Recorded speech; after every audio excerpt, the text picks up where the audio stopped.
بسم اللہ الرحمن الرحیم۔ مہتاب حیدر ایک نئے ایپیسوڈ کے ساتھ آپ کی خدمت میں حاضر ہے، اور آج وہ کروشل دن اس کروشل جو پینڈنگ ایک معاملہ ہے سپریم کورٹ کے سامنے، اس پہ پروسیڈنگز جاری ہیں، اور وہ پروسیڈنگ میں بڑے ہی انٹرسٹنگ قسم کے ریمارکس اور ڈیولپمنٹس ہو رہی ہیں، جو کہ پنجاب اور کے پی میں انتخابات کے حوالے سے جو 90 دن کا ایک ورڈکٹ آئی تھی اور اس پہ عمل درآمد نہیں ہوا، تو سپریم کورٹ اب اس کے خلاف جو ہے پروسیڈنگز جو ہے وہ سن رہا ہے۔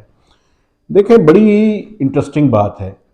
عمران خان صاحب کی ایک کنٹریبیوشن تو ہم سب کو مان لینی چاہیے، اور وہ یہ مان لینی چاہیے کہ یہ جو سارا پروسیس 2014 کے بعد شروع ہوا، بلکہ اس سے پہلے شروع ہو گیا تھا، لیکن میں ان کے دھرنے سے اس کو کرتا ہوں، جو 126 دن کا دھرنا دیا تھا عمران خان صاحب نے، اس سے جو پروسیس شروع ہوا وہ اب اس نے اسٹیبلشمنٹ کو، سیاستدانوں کو، صحافیوں کو اور اب ججز کو، تمام طبقات کو کھنگال کے رکھ دیا اور سب کو ایکسپوز کر رہا ہے۔ ایک بڑی ہی شدید قسم کی پولرائزیشن ہے، اور وہ پولرائزیشن کسی ایک طبقے، کسی ایک طرف نہیں ہے، ہر طرف اس کے اثرات جو ہے وہ نظر آ رہے ہیں۔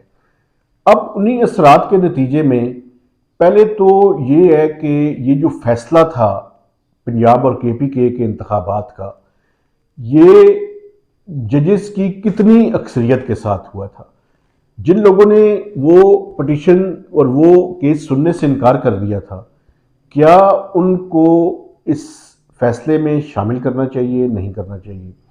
سپریم کورٹ کے جو چیف جسٹس ہیں عمر عطا بندیال صاحب، وہ یہ کہتے ہیں کہ جب یہ فیصلہ آپریشنلی نہیں ہوا تو ہم کیسے قرار دے دیں کہ یہ فیصلہ 3-2 سے تھا یا 3-7 سے تھا، کیا تھا بیسیکلی؟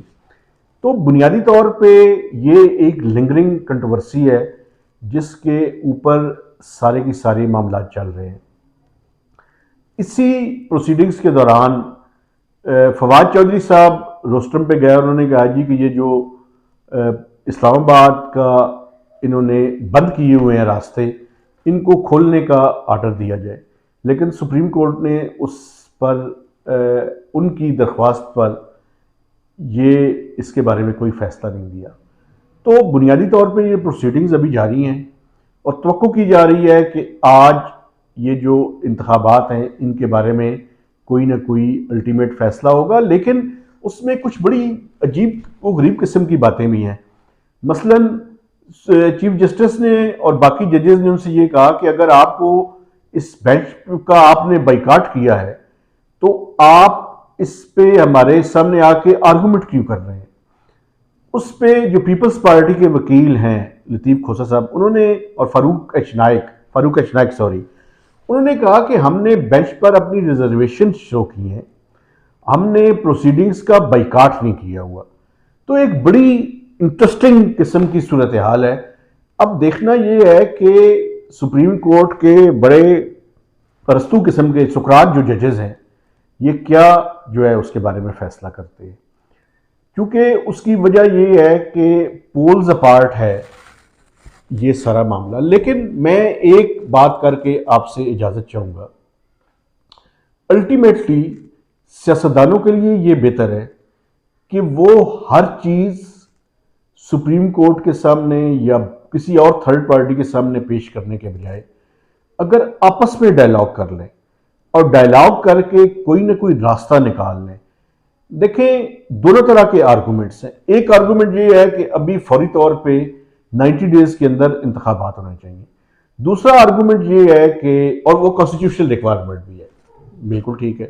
دوسری طرف کا بھی ایک آرگومنٹ ہے، وہ آرگومنٹ یہ ہے کہ آپ یہ دیکھ لیں کہ اس ملک میں اس ٹائم ایک پاپولیشن سینسس جو ہے وہ جاری ہے، اربوں روپے اس کے اوپر خرچ ہو چکے ہیں، اس کی بنیاد پہ ڈی لمیٹیشن قرار دے دیں اور چاروں صوبوں اور قومی اسمبلی کے انتخابات سائملٹینیسلی ایک وقت میں کروائیں۔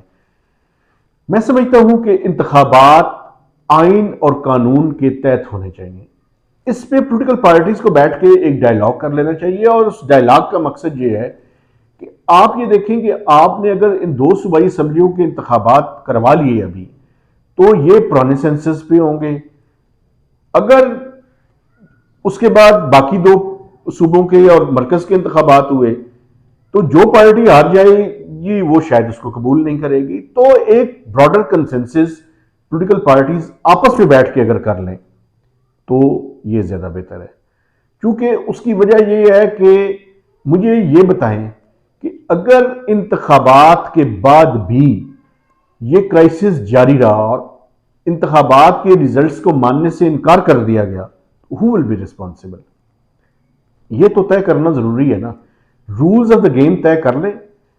البتہ میں بحیثیت جرنلسٹ میں سمجھتا ہوں کہ آئین اور قانون میں جس چیز کی اجازت ہے، آئین اور قانون کو کسی بھی صورت میں بریچ یا اس کی وائلیشن نہیں ہونی چاہیے.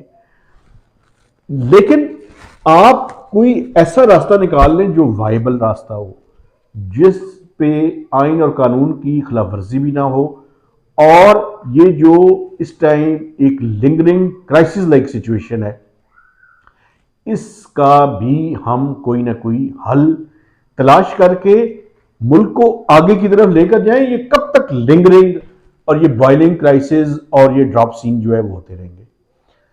لیکن اس کے ساتھ ساتھ یہ بھی میں سمجھتا ہوں بات کرنی بڑی ضروری ہے کہ دیکھیں یہ جو سپریم کورٹ کے ججز کی پولرائزیشن ہے، یہ بھی بڑی میں سمجھتا ہوں افسوسناک ہے. اب فیصلے کا انتظار کرنے کے بجائے بینچ میں بیٹھے ہوئے ججز کو دیکھ کر یہ پریڈکٹ کیا جا سکتا ہے کہ وہ کیا فیصلہ کرنے والے ہیں. It's very dangerous. اس کا مطلب یہ ہے کہ لائنز ڈرا ہیں سب کے درمیان. ججز کو کم از کم اس طرح سے نہیں کرنا چاہیے. ان کو میں سمجھتا ہوں کہ آئین اور قانون کے تحت جس چیز کی اجازت ہے وہ فیصلہ کریں، اور اپنی پسند اور ناپسند کی بنیاد پہ اس کے بارے میں کوئی رائے مرتب نہ کریں. اس کی وجہ یہ ہے کہ انہوں نے لوگوں کی زندگیوں کے فیصلے کرنے ہوتے ہیں. میری اور آپ کی رائے اگر خراب ہو، حالانکہ میں سمجھتا ہوں ایک صحافی کی رائے کو بھی اسی انداز میں ہونا چاہیے، لیکن اگر خراب ہو تو وہ چند لوگوں کی زندگی کو شاید امپیکٹ کرتی ہو. لیکن یہ جو سپریم کورٹ کے ججز ہیں یہ لوگوں کی زندگیوں کا فیصلہ کرتے ہیں. تو اگر لوگوں کی زندگیوں کا فیصلہ اللہ نے آپ کے ہاتھ میں دے دیا ہے، اور اس ملک کی انسٹیٹیوشن نے اور عوام نے اور اداروں نے آپ کے ذمہ کام کر دیا ہے، تو آپ کم از کم اپنی ذات سے بالاتر ہو کر فیصلے کریں. یہ بالاتر ہو کے فیصلے کریں گے تو آپ کی رسپیکٹ ہوگی. ورنہ کیا ہوگا؟ ورنہ وہ جو کالے حروف ہیں انہی سے آپ کو بھی یاد رکھا جائے گا. تو مہتاب حیدر کو نئے ویلاگ تک اجازت دیجیے. خدا حافظ.